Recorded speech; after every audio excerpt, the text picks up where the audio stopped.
Хөтөлбөр подкастын сонсогч, үзэгч та бүхэндээ өглөө өдрөөрөө минь хүргье. Өнөөдрийн дугаар Монгол улс ажиллах хүчний хомсдолд орсон уу? Эсвэл чадварлаг ажиллах орлогчийг бүрдүүлэх чадвар бидэнд дутагдсан уу агуулгын хүрээнд ярилцах болно.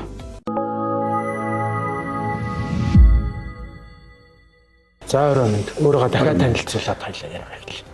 За өрөө минь сайн байцгаана уу? Намайг Тамир гэдэг Кемпэс зочд буудлын ерөнхий менежер Айм хүн байна да. Max Hotels буюу Holiday Inn зочд буудлын хүний нөөцийн ахлах менежер Уран Заяа. За намайг Батсангил гэдэг би Монголын зочид буудуудын холбооны гүйцэтгэх захирлын албан тушаалын хаштаг энэ зочдлын салбартаа одоо 30 дахь жилдээ ажиллаж байна. За гэр бүл хөдөлмөр хамгааллын одоо яамны судалгаануудаас энх хамгааллын сайдын яриануудаас харахад Монгол улс одоо ингээд нэгдүгээрт нь бол хэд тавтгаарсан халамжийн бодлого маань өөрөө ажиллах хүчний хомсдолд их маш их нөлөөлж байна. За хоёрдугаарт нь бол 1990-ээс 2019 оны энэ хугацаанд төрөлтийн хэмжээ маш бага байсан. Одоо эргээд нөгөө тэр хүмүүс ажлын хөдөлмөрийн зах зээл рүү орж ирж байгаа нь бас нөгөө бага орж ирж байгаа энэ нөлөөлж байна. За гадаадд бол 208 мянган одоо иргэн одоо цагаатч ажил амьдарч байна гэдэг статистик тоог бас гаргаж ирж байна. За дээрэс нь бол яг хөдөлмөрийн зах зээлээр өнөөдөр бол 52 мянган ажлын байр зардаgjээ гэсэн юм тоонуудыг гаргаж ирээд Монгол улс бол ажиллах хүчний хомсдолд орчлоо гэдэг ерөнхийдөө хүлээн зөвшөөрөд байгаа шүү. Тэгэхээр би танаас асуух асуулт бол үнэхээр Монгол улс ажиллах хүчний хомсдолд орсон уу? Орсон бол энэ хамгийн одоо хүчтэй нөлөөлж байгаа хүчин зүйл нь юу вэ гэдгийг эхлээ асууя. Тэр нь бол би бол хомсдолд орсон гэж бол хэлнэ. Ялангуяа одоо тийм мэргэжлийн ажилтан бололтоход маш хэцүү болсон. Өдөрт халбан тушаалтай болоход бас маш хэцүү болсон. Эдгээр улсуудаас мэдээж тавигдах шаардлагууд шал өөр байгаа тийм. Тэдгээр албан тушаалын одоо нээлттэй ажлын байран дээр зар тавиад хүн олно гэдэг бол маш удаан. Ер нь бол тийм эхний хүн одоо өргөдлөөгд гарлаа гэхэд дараагийн хүнийг хайж болоход одоо тэрнээсээ илүү хугацаа тийм заримдаа бүр 2-3 сараар хүртэл одоо яг таарч тохирох одоо тэр шаардлага хангасан хүн олдохгүй байх тохиолдлууд бол маш их нийтлэг тий. Ялангуяа зочд буудлын салбарын зарим нэг мэргэжлүүд бол одоо өөр салбартад давхцдаггүй. Одоо e-commerce manager, revenue manager ч гэдэг юм тий. Санхүүч гэл тэгэхээр зочд буудлын санхүү гэдэг бол одоо бас ерөнхий санхүү суурьтай ч гэсэн харьцангуй өөр үдэгтэй үйл ажиллагаа операшнд маш их оролцдог. Яг гих мэтлэн юм тусгай юм өндөр одоо албан тушаал дээр бол хүн сонгож шалгуулаад давна гэхэд бол манай пул бол аягүй жижиг байгаа. Нэг бол одоо өөр буудалд ажиллаж байсан хүмүүс л ингээл дамжаад явна гэхээс биш өөр салбарт ажиллаж байсан хүмүүс орж ирээд энэ ажлын байрыг шууд ингээд хангаад ажиллана гэдэг бол бас хэцүү. Биднэрт нөө авлаа гэхэд за ерөнхий одоо шаардлага хангалаа гэхэд нөө хүнээ дахиад сургах ажлууд яригдчих эхэлнэ. За мэргэжлэг бас нэг ажил шаарддаг зарим усуд байгаа шүү дээ. Тэдгээр нь бол харьцангуй арай гайгүй. Гэхдээ тэрийг дагаад бас эрсдэл маш ихтэй. Тэ.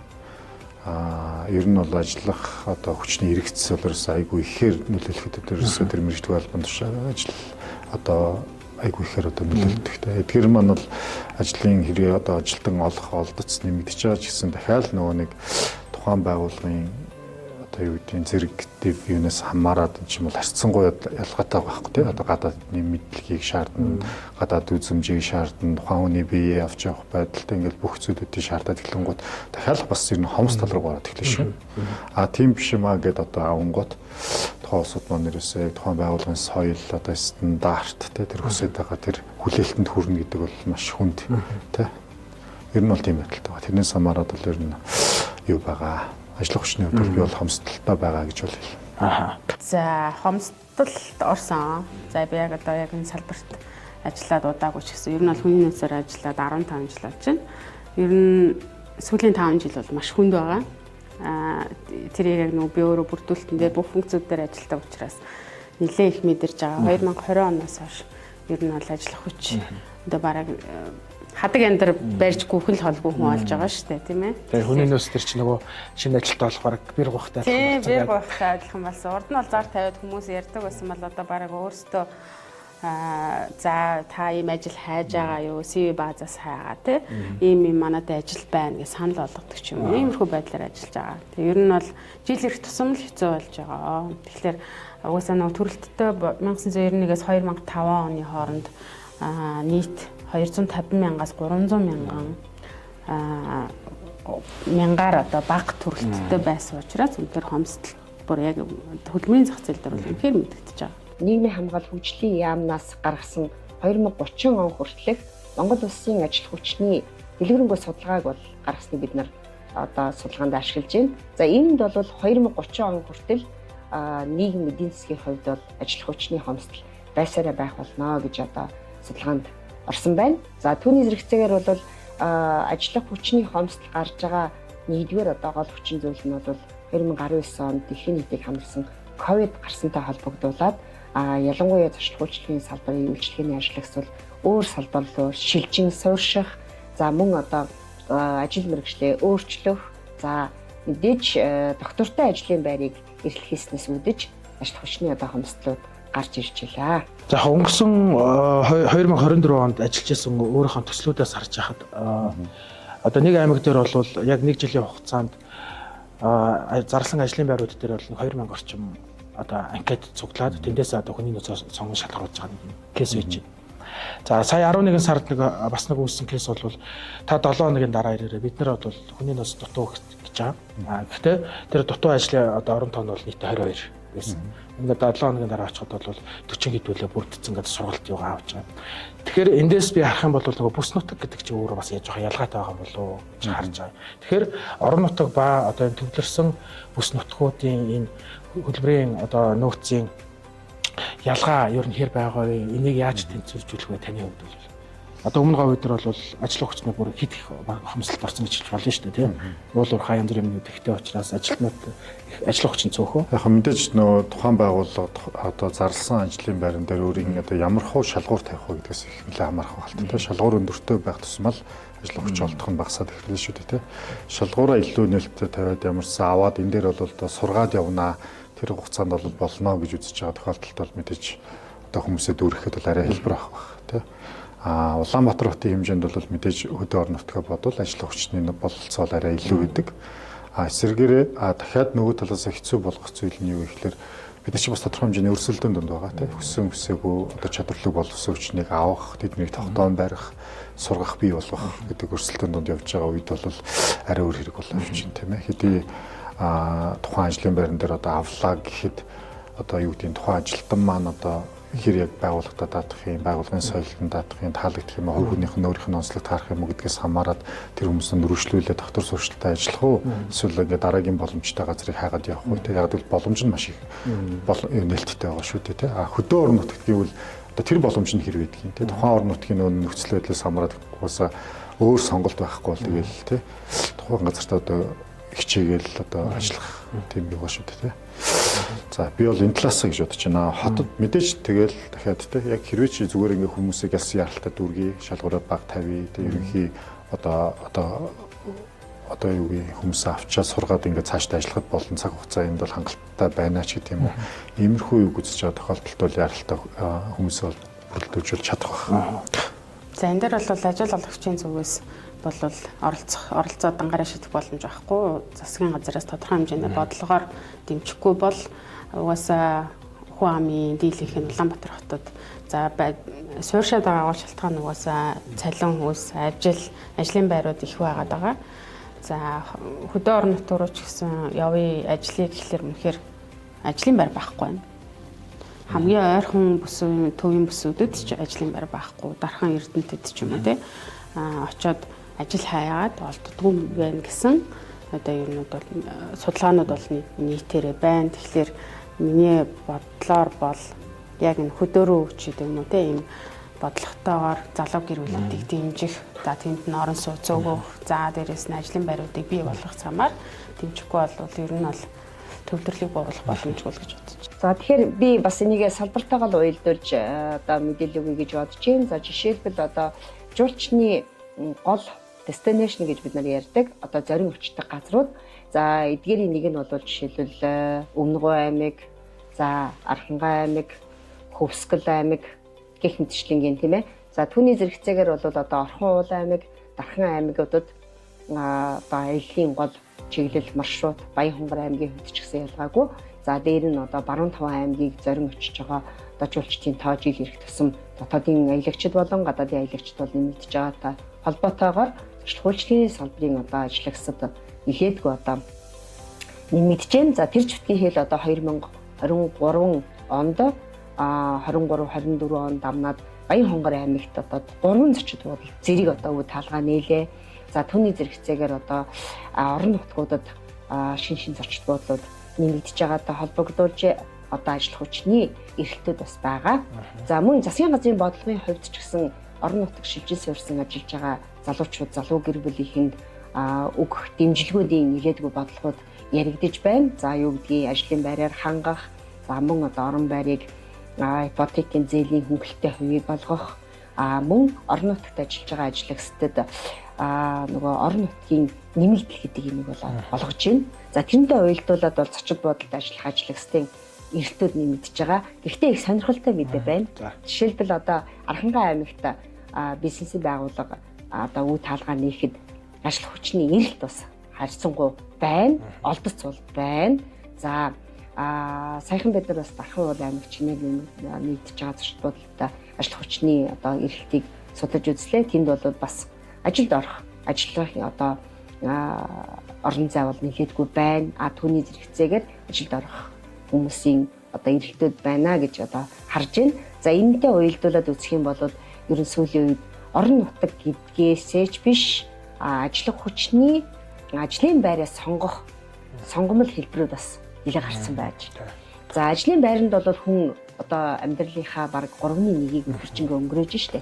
Тэгэхээр тэр ажлын байраа өөрийнхөө хүсэл сонирхолд нийцсэн тогтохтой технологийн шинжилэлтэй шинэлэг одоо орчныг бий болгож чадчих юм бол одоо хаана байхаасаа үл хамаарж ажлын одоо орчин нөхцөлтэйгээ уялдуулсан ажилчид одоо сонирхолтойгоор нүүлгэн шилжиж ажиллаж байгаа ийм одоо нөхцлүүд байна. За зочлох үйлчилгээний салбарын одоо дундад цалин бол улсын хэмжээнээс нэлээд доогуур яг 24 оны 1-р удирлын одоо нөгөө статистикийн газрын мэдээгээр бол хамгийн сүүлд сая 433,300 гэдэг дундад цалин нэрмэлэгдэж байгаа байхгүй.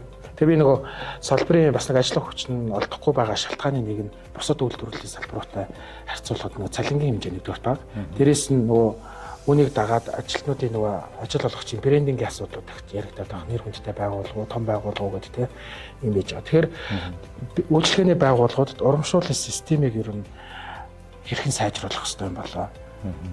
Ихэнх газрууд бол зөвхөн үндсэн цалин гэдэг нэг зүйлийг санал болгочоод тэр нь одоо юу гэдэг 10 жил 20 жилийн турш байх юм шиг сэтгэл одоо менежмент гэдэг бол бид нар нэгнээс дуурайсан сонссон нэг юм нийтлэг шин чанараараа ойлгочоод яг л тэр манай менежмент гэж ойлгоод байгаа шүү дээ. Өөрөөр хэлбэл ханаасаа ч юм нэг урамшуул одоо дэмжлэг янз бүрийн байхгүй зөвхөн үндсэн цалин сая төгрөгөө ч аваад ингээд манай байгууллагад 10 жил ажиллах хэрэгтэй гэдэг юм өнцгөр ажил хандаад байгаа байхгүй.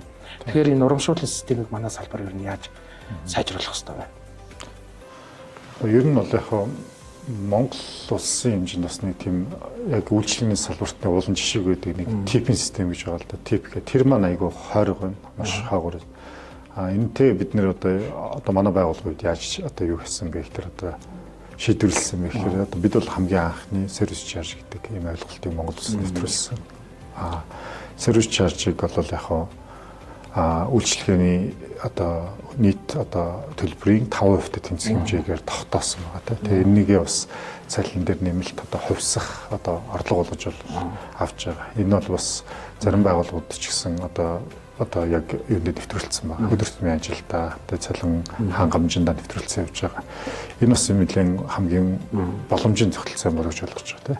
Тэгээ яг одоогор бол ингээ анзаараад тахт бид анх одоос 10 жилийн өмнө 5%-аар нэвтрүүлж ирсэн. Одоо болтол ингээ 5% байгаа даа.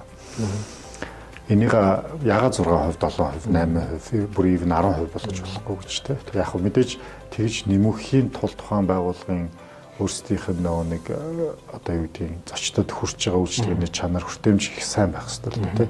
Чанараа үзүүлж чадахгүй байнгын үйл доголдолтой ч юм уу тэ. Учир дутагдaltaй үйлчлэг үзүүлчих тэрийг 10% болгоно гэвэл чинь эргээд компанид маш том эрсдэл хүлээл гэж байгаа. Тэгэхээр би бол нэгдүгээрт одоо зах зээл дээр үнэхээр лидер байгаа. Зах зээл дээр үнэхээр тэргүүлэгчийн менежерд байгаа. Энэ компаниуд бол зоригтой энэ бас тодорхой хэмжээнд орох хэрэгтэй гэж бодож байгаа. Ингэх юм бол тэгээд дараагийн хаанаас нь явж байгаа байгууллагууд бас 5% ядаж сервис чаржтай болох боломжууд нь өссөн 5, 6, 7% гэдэг ингээ өсөх боломжууд өсөх байна. За мөн зочин одоо юу гэдэг үйлчлэгээ бид бол зочинд бол нөгөө нэг experience зарж байгаа усууд шүү дээ тий. Тэгэхээр ажилчид маань өөрсдөө ажилдаа гарсан болгоод тий хүний ингээд сэтгэл төрсэн туршлагыг ингээд бий болгосон сайн үйлчлэг үзүүлэлт хэлэх юм бол гадны зочид бол типийг бол өгдөн шүү дээ. Харьцангуй өгдөг тий. Тэгэхээр бас тэр тал руу ажлынхаа ур чадварыг бас тий юу яах хэрэгтэй байх, сайжруулах шаардлагатай байх тийм ээ. Тэгэх юм бол бас энэ сервис чартнаас гадна тип бас аваад өдөр тутамдаа бас нэмэлт орлого болох бүрэн боломжтой байна. За манай байгууллагууд бас дахиад ажилчтай холбоотой 2-3 зүйл байдаг.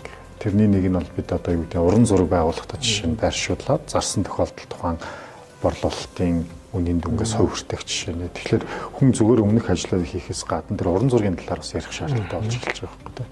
Тэгэхээр тэрийг зарж чадах юм бол одоо манайд бүр сая гаруй төгрөгийн сард одоо урамшуул авцсан ажилт хүртэл байдаг. Эсвэл жижиг нэг хямдхан зураг дараад нэг 50 сая төгрөгийн урамшуул авсан нь ч байна. Гэтэл энэ бол тухайн хүнд ингээд experience хийж эхэлж байгаа байхгүй тийм.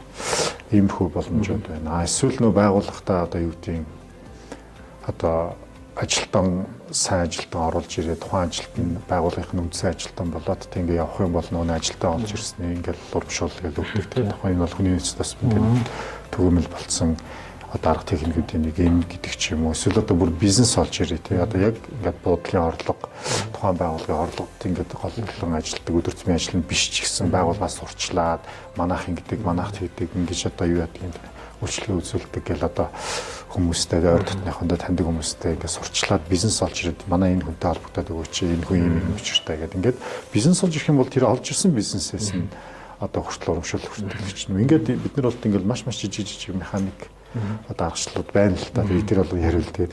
За тэгэл мэдээ сарын шилдэг ажилтан болох юу яах гэл ингээл энэ болгоны чинь мэдээ жижиг мөнгөнд нүгээр урамшуулах те. Иймэрхүү одоо зүйлүүд байна. Тэгээ ер нь яг энэ асуултыг асуусан гол зорилго бол олон улсад ч гэсэн нөгөө бусад үйлдвэрлэлийн салбаруудтай харьцуулахад зочлох харьцангуй бага зайлшгүй байдаг. Гэхдээ тэр дээр улс оронд бол нөгөө service charge типний системүүд өндөр байдаг учраас нөгөө цалингаа бүгдэрсэн тэр хэмжээний явдаг учраас нөгөө амжилгаанд нэлээд дөр авдаг. Гэтэл бидний чинь ойлголт нөгөө яг service charge гэдэг юм уу типи хаянгуудаа зөвхөн үндсэн цалин дээр ачаалал үндсэн ажилтан үндсэн цалин гэдэг юм дээр төвлөрчээд байгаа байхгүй. Тэрийг л ойлгох гэж асууж байгаа шүү. За хамгийн том асуудал. За ерөөсөө зар тавиал хүмүүс хэдэн дөрвийн цалинтай байл гэж асуудаг. Тэгэхээр бүрдүүлэлтийн хувьд бол цалин хөлсөөс салбар маань өөрөө өрсөлдөхөц бол биш байгаа дээ. Үнэхээр бусад салбар за мэдээж зочлох үйлчлэгээний салбар өөрөө цалин хөлсийн судалгаагаар ч гэсэн доороосоо нэлээд дээгүр байранд орж байгаа тий. Тэгэхээр уул уурхайтай бол зөвлөхгүй. За энэ салбарт ажиллаж байгаа хүмүүс яг мэрэгжлийн нарийн мэрэгжлийн хүмүүс аас илүү одоо нөгөө зөөгч ч гэдэм үйлчлэгч гэдэм ийм хүмүүс айгүйх ажиллаж байгаа. За тийм ажлын байрууд дээр одоо мэрэгжил шаардахгүй ажлын байрууд дээр хүмүүс бол цалин ус айгүйх асуудаг. Тэр маш одоо нөгөө суур хэрэгцээ учраас асуух нь зөв. Тэгэхээр за салбартаа хамгийн өндөр цалинг тавья ч гэдэм юм энэ бол шууд ажил олгогчийн зүгээс шийдээд өндөр цалин өстэй болох боломжгүй юм чинь бүх зах зээлийнхээ дүрм журмаар л явж байгаа. Компаниор мэдээж хэрэг ажил олгогчийн зүгээс ажилтнуудаа цалин өсийн өндөр бонусын өндөр өгье л гэж бодлого яах вэ? Гэхдээ энэ бол нөөц нь хязгаарлагдана.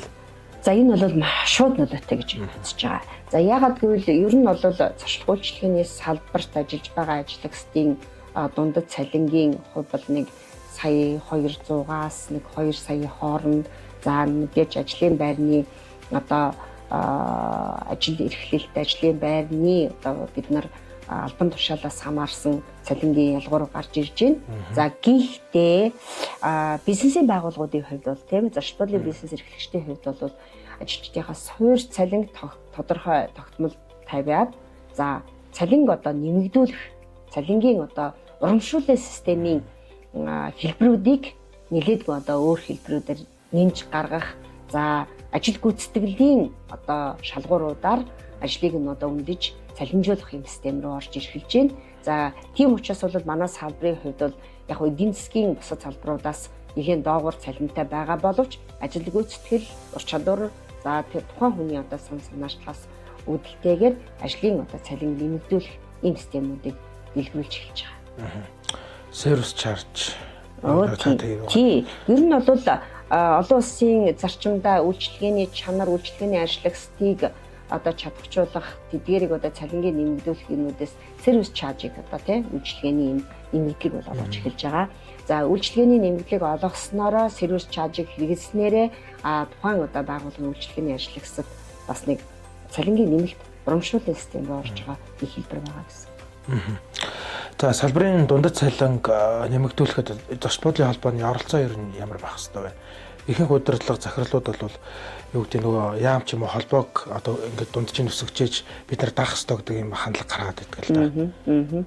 Тэгэхээр зүгээр нэг мэргэжлийн нэг холбоо одоо юу гэдгийг цалингийн нэмэгдэл гаргаснараа тий цалингийн санал гаргаснараа тухайн одоо бизнесийн байгууллага шууд авч хэрэгжүүлнэ гэдэг бол бас учир дутагдaltaй юм байна. За гэхдээ ер нь бол яг зүгээр зочд буудлын холбооноосоо бид нар одоо яг энэ өөрийн зах зээл дээр Монгол улсын зах зээл дээр их үйлчлэгээний ажиглагчдын дундаж цалин за тэр нь бол яг хөхөр албан тушаалын дундад цалингуудын жишгүүдийг бол боловсруулад шаардлагатай одоо өсөлт тавьсан газрын байгууллагуудтай буюу гишүүн байгууллагуудтай бол мэдээллийг тухайн жил болгоно олгож явж байгаа. За энэ нь бол бид нар одоо өгж байгаа саналууд нь суурь цалин дээрээ урамшууллын системийн олон одоо чиглэлийг олон одоо нөхцлүүдийг шалгууруудыг тавьж өгөөд тэгээд үндсэн цалингаасаа ахиу цалин авах одоо энэ боломжийг нь олгож өгөөч гэдэг юм саналуудыг тавьж байна. Дараагийн бас нэг салбар дээр нэг ажиллах хүчний эргэц өндөр байгаа нэг шалтгаан нь бол жижиг дунд түүнээс доош хэмжээний одоо зочд буудлууд дээр ажил олгогч дамгаалсан эрх үүрэг бүхий төр хөлбөрийн харилцаа их байгаа. Одоо ажилтнуудад ажилласан хугацааны цалингийн өгдөггүй, ээлж амралт олгодоггүй. За өгийг хилчингүүтээ одоо юу гэдэг 24 оны амралт одоо 25 он гарч чадхад өгдөггүй ч гэдэм юм ингээд нөгөөх нь ажилтнуудад гомдол тэгээл яваад идэв. За тэгэхээр ажилтны энэ тогтворгүй байдалд ажилтны тэр ажлын байранд сэтгэл ханамжийн ямар хүчин зүйлүүд хамгийн их нөлөөлж байгаа вэ? Тэгээ мэдээж одоо ажилуулчаа цалин мөнгө өгөхгүй байх гэж байж болохгүй зүйл л тий. Одоо учиргүй одоо өрсөлдөхүй зүгж чадчихна уугүй юу гэдэг бол нэг хэрэг. Тэгчил одоо авах ёстой цалин өгөхгүй байх гэж бол энэ бол ерөөсөй байж болохгүй зүйл. Ялангуяа манайх шиг хүний хүчээр ажил явдаг тий. Тэгээ хүн байхгүй бол одоо ямар бид нар үйлдвэрлэхгүй шүү дээ тий. Тим юм хийдэггүй газарт бол цалингийн өгөхгүй гэдэг тийм бодолт хийх бол ерөөсөй энийг бол тархинасаа бүр шууд ор авчих хэрэгтэй. Биднэрт бүр хүн одоо юу гэдэг манай байгууллагт бол бүр цалингийн нэг өдөр хоцорсноос нэг өдрийн өмнө тавь гэсэн бодлоо байдаг. Тэгэхээр одоо чи 20-нд цалингаа тавина гэсэн бол 20-ны өдөр нь одоо юу гэдгийг амралтын өдөр тарчилт.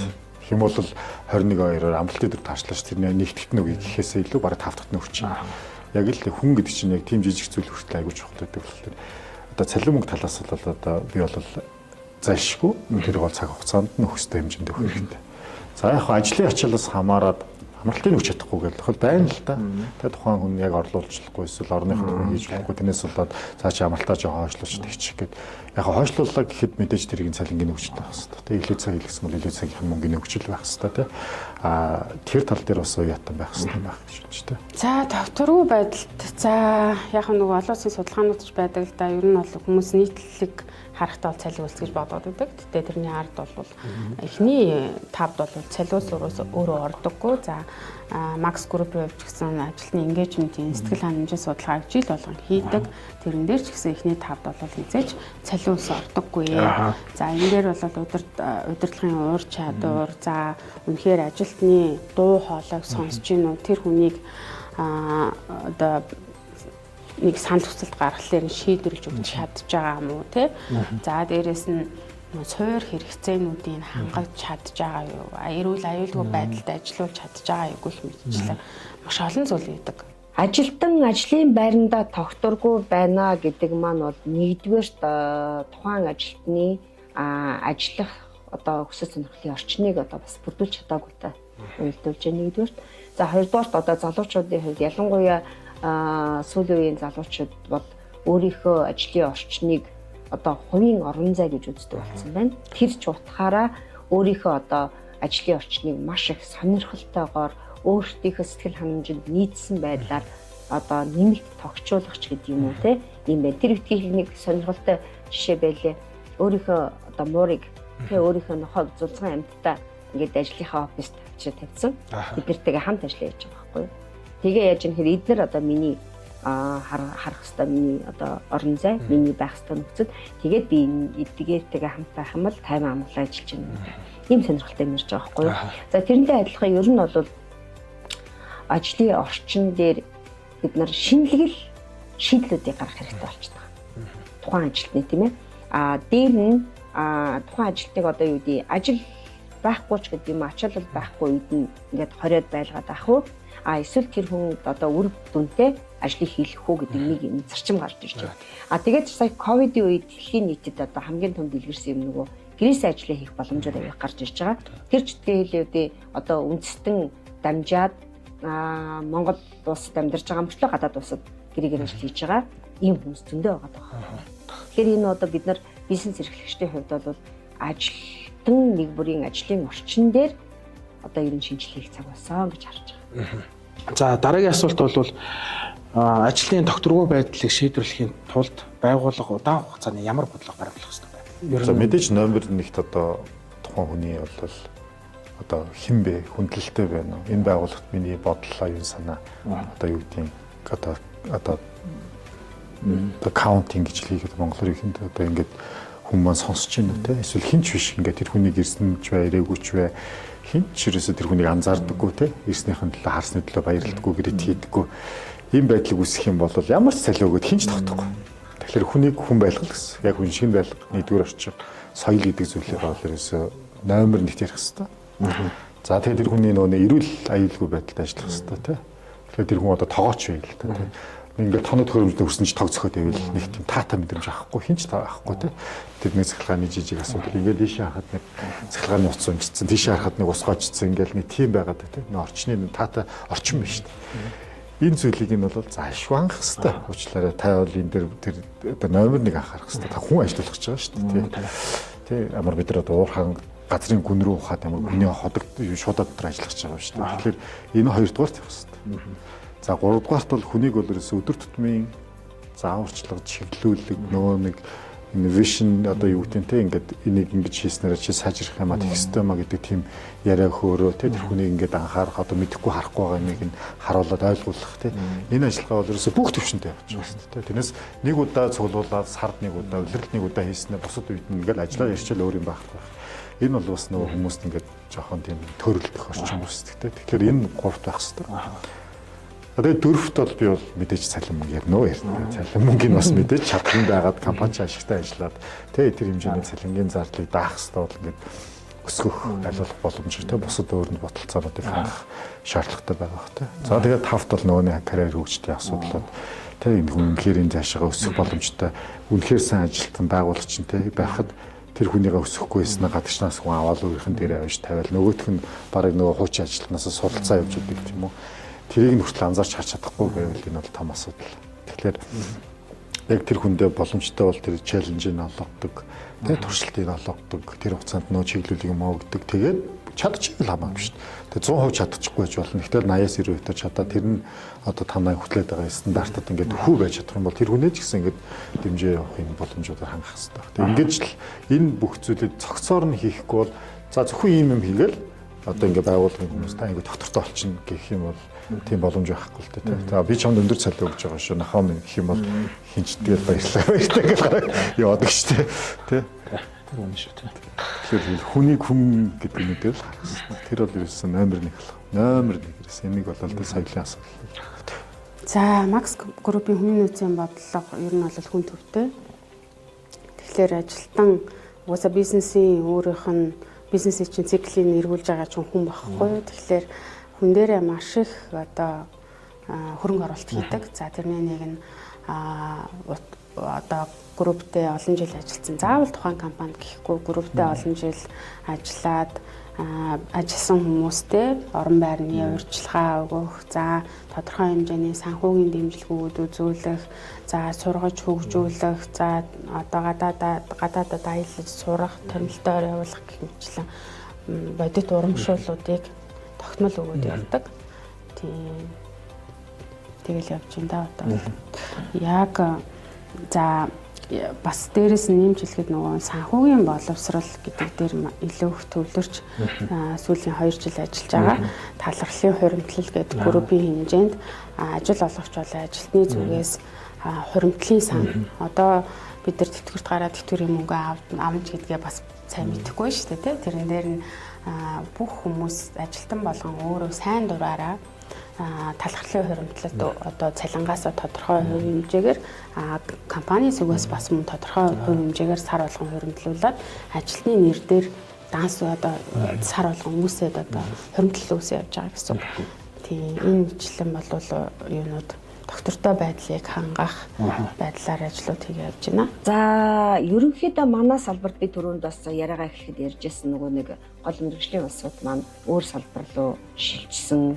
За тэр нь бол цалин мөнгөтэй холбогдолтой. За түүний зэрэгцээг нэг ажлын орчин бас нөлөөтэй. Дээр нь нөгөө хүмүүс ч өөрийгөө хөгжүүлье гэж бодож байгаа. За тэгэхээр тэрнтэй уялдуулаад манай салбар сүүлийн үед бол нэг бодол бараг 20-од гадаад ажилтаа ажиллаж байна. Нэг л бодол шүү.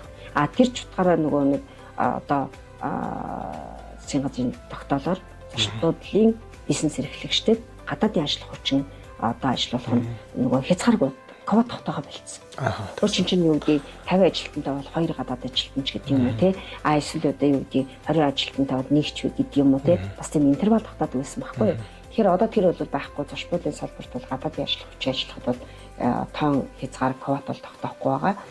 Гадаадын ажиллах хүчин дотор ажиллаж яхад одоо ингээд зөвхөн бизнесийн байгууллагыг анализ хийхээр нэгдүгээрт тухайн одоо улс орных нь бас онцлог байна л да. Филиппинууд бол яг 8 цагаар байрна.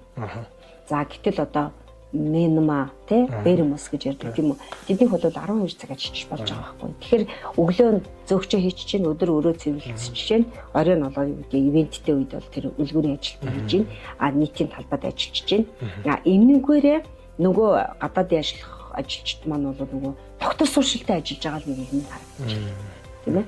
Гэхдээ засгийн газраас бас нэг харж үзэж байгаа юу гэдэг бодлогын хувьд бол шийдэгдэж байгаа зүйл маань бол салбарын одоо байгууллагууд салбарын яамдуудаараа итгэмжлүүлээд тодорхойлуулаад ингээд энэ бол нөгөө хөдөлмөр эрхтний дэмжих сан төлөх төлбөрийн 50% хөнгөлж байгаа. Тийм даваа талтай. Тийм нэг даваа талтайгаа. Тэгээ ер нь бол гадаадын ажил хүчин ажиллаж байгаагийн хамгийн том даваа тал нь нөгөө доктор суршилтай ажиллаж байгаа даа гол байгаа. Нэгдүгээрт нь за хоёрдугаарт нь мэдээж ур чадвар шаардсан мэргэжлүүд байна шүү дээ. Тогооч гэдэг юм уу те гоё нарийн бовчин гэдэг юм уу. Тийм ажилчтай авчирсан одоо ажиллаж байгаа тохиолдолд гадаадын хүмүүсийн ур чадвар сайн байна. За дээр нь бол нөгөө өглөөний хоолн дээр асуудал үүсэхгүй, хоолны ам чанар сайжирч байна. За үйлчлэгийн дээр тогтморч байна гэсэн ийм даваа талууд гарч ирж байна гэсэн. За ажилтнуудын ур чадварыг сайжруулахын тулд одоо сургууль хөгжлөөс гадна ямар дэмжлэг боломжууд байх ёстой вэ? Карьер хөгжлийг бол айлуулах санал болгох хэрэгтэй тийм ээ. Дотооддоос мэдээж одоо юу гэдэг нь шинээр ажилтан авах цаар гарахаас өмнө дотоодд ямар нөөц болцоо байна вэ? Тэгээ дотоодынхаа ажилтаас хэнийг нь тушаал дэвшүүлээд энэ ажлын байрыг хийх юу яах боломж байна те авах боломж байна. Ядч л туршилтаар ажиллах боломжуудыг хангах тийм ээ. За тэр туршилтаар ажиллаж байгаа хугацаанд нь одоо сайн зааварчилгаа чиглүүлэх. Тэрнээс биш одоо юу гэдэг нь рестораны супервайзер гэсэн хүнийг рестораны менежерийн 2 сараар туршиж байна гэхдээ ямар ч чиглүүлэг байхгүй, давхар сургалт нь байхгүй, одоо бас нэг тодорхой хэмжээний менторшип одоо тийм гэдэг шиг гэдэг тэр чиглэл нь байхгүй байж яснаа орхичод 2 сарын дээр заасаа чи чадахгүй маань буцаагаад супервайзер хий гаднаас менежер аавна гэх юм боломж бол бас одоо хүний урмыг хуулсан зүйл дээ. Тэгэхээр бол энэ зүйл бас байх хэрэгтэй байх гэж бодож байна. Хоёрт бас нөө хүний ур чадваруудыг бас их сайн хараад тухайн хүний зан характерт ямар ажлын байрт энэ хүн боломжтой вэ гэдгийг бас нэг кросс бүр юм департамент хооронд нь хүртэл шилжүүлэх хэмжээний бас тийм үг харах хэрэгтэй гэж бодож байна. Тэгэхээр зөвхөн одоо энэ рестораны зөвөгч учраас рестораны л супервайзер болно. Тэгээ рестораны л менежер болно. Рестораны л хүн болно гэхээсээ илүү буцаад одоо guest service одоо юу гэдэг нь тохтох хэсэг бүр even concierge алавч гэдэг юм уу те. Эсвэл одоо арай юунд байгаа хэсэг нь ч гэсэн хоорондоо одоо сольж ажиллах ямар боломжууд вэ гэдэг тийм кросс exposure гэж хэлдэг. Тэрийг бас харж үзэх хэрэгтэй байх гэж бодож байна. Тэгэл ер нь тэгэл тухайн хүнд хамгийн том хөрөнгө оруулалт бол ерөөсөө сургалт. Тэгээ бол тэгж л тий. Манай байгууллага ч гэсэн одоо хүмүүсээс бол ерөөсөө энд ажиллаж байгаа цаг хугацаанд бол нэг training, SOP implementation, SOP-г бүр тогтмол хэрэгжүүлэх төлөв байна те. Тэрнээс өөрийн хувийн стандарт гэж бол байхгүй. Хэрвээ тэрийг гаргамаар бол тэр манай байгууллагын стандартыг давах ёстой. Давахгүй байгаа бол тэгэл байгууллагын стандартыг л мөрдөг. Тэ тэрийг хэрэгжүүлэхийн төлөө ажиллаж байгаа. Тэр нь маш их одоо хүний сурч чадвар, ур ухаан тэ одоо хичээл зүтгэл тэ бас нөө одоо төвчээр бас их шаардна. За тэгээ тэр болгоны ард гарч чадах юм бол тухайн хүмүүс маш том одоо хөгжилд хүрсэн байна л гэж би хэлэх. За манай зочид бодлын хувьд болохоор IGG гээд сүлжээ зочид бодол байгаа. Тэгэхээр олон улсын сүлжээ зочид бодлын давуу тал нь сургалтын бүхэлдсэн одоо университет бүр их сургуультай. Тэгэхээр энэ бол маш том давуу тал болдог. За давхар Max Group маань өөрөө бас академитай. Тэгэхээр сургалт хөгжлийн хувьд бол манай группийн хувьд бол маш сайн дэмждэг. За бодлохоор энэ бол чухал зүйл юм а гэдгийг ажилтан болгон маань ойлгоцсон. Хүссэн сургалтандаа бол хүссэн цагтаа хамрагдаад явж байгаа. За үүнээс гадна бид нар ажилтны санхүүгийн бололцоо, за эрүүл мэнд, үндсэн суурь хэрэгцээнүүдийг хангах, за дээрээс нь цалин үйлсийн бодлогоор дэмжих, карьерээр ер нь групп компаниудын жишгээр бүхий л халамж одоо ажилтныг гэсэн бодлогууд, бенефитүүдийг өгөөд явж байгаа. Ер нь бол ур чадвар чадхыг нэмэгдүүлэх тал дээр нэлээд сайн анхаарах хэрэгтэй болов уу гэж бодож байна. Тэгээд тухайн хүнийхээ одоо ажилтныхаа юу хүсэж, юу ирмэлзэж, юу мөрөөдөж байгааг бас сайн судлах хэрэгтэй байна. Яг үнэ. Хүн бол насаараа юу гэдгийг зөөгч ихгүй шүү дээ. Гэтэл тухайн хүнд одоо зөөгч гэдэг мэргэжлийн ур чадварыг сурч чадсанараа насаараа тэр хүнийг яах нь ур чадвар болоод үлдчихдэг. Тийм ээ. Тийм учраас бол ер нь ажилтан нэг бүр дээрээ сайн судалгаа хийж яхан зүйтэй. Тэр судалгаануудыг бол их сонирхолтой байдлаар бид нэрс хийж үзчихсэн туршлага байл дээ. Юу гэхээр ажилтнуудаа нөгөө нэг одоо юу гэдгийг сэтгэл зүйн ярилцлага хийж байгаа байхгүй юу? Тэ? За сэтгэл зүйн ярилцлага хийснээр нөгөө ажилтан маань одоо бүх сэтгэлээ уудлаад, яриад, инээгээд, уйлаад, дуулаад тэгээс үлдэн нөгөө хүн чинь яах нь фүг гэдэг айгуу гоё сэрэгчж байгаа байхгүй юу? Ийм учраас бол ерөн сүүлийн үед одоо энэ сэтгэл зүйгээр эмчлэх, сэтгэл зүйн одоо дэмжлэг үзүүлэх гэж яриад байгаа шинэ ухааны энэ зүйл маань их хүнсэлтэй л болчиход байна л да. Тэгэхээр бид нэр ажилтан болгоныхаа төсөл эмзлийг маш сайн судлах хэрэгтэй. Сая ярьсан нөгөө ахуйн хангамж болоод ажлын орчиг сайжруулах гэдэгтэй адилхан нөгөө уур амьсгал таатай орчныг бүрдүүлэх нь бас том хөшөөрөг болж байна. Тийм шүү дээ. Одоо ингэж байгаа байхгүй гав ганцаархнаа гэрээр ажил хийдэг хүн нэг одоо юу гэдэг олон хүмүүстэй ажиллана гэдэг бол бас айгүй даваа тал болчихж байгаа байхгүй юу? Яагаад даваа тал болж ийм гэхээр нөгөө хүн чинь өөрөө хамт олонтой болж ирж байгаа. Хамт олонтой болохоор харилцаанд орж ирж байна. Харилцаанд орж байх тусмаа нөгөө хүн маань бол өөрөөсөө маш их одоо яах нь өөрийгөө цэнийх, өөрийгөө боловсруулах, олон хүний дунд яаж өөрийгөө авч явах вэ гэсэн ийм асуудлууд гарч ирж байгаа байхгүй. Тэгээд тэр нь нийцж амьдарч байгаа гэсэн санаанууд. Одоо нийцэж ажиллана гэсэн үг шүү дээ. Нөгөө ганцаараа ажиллах, хамт олноороо ажиллах, олон хүнтэй одоо харилцаанд орж ажиллах.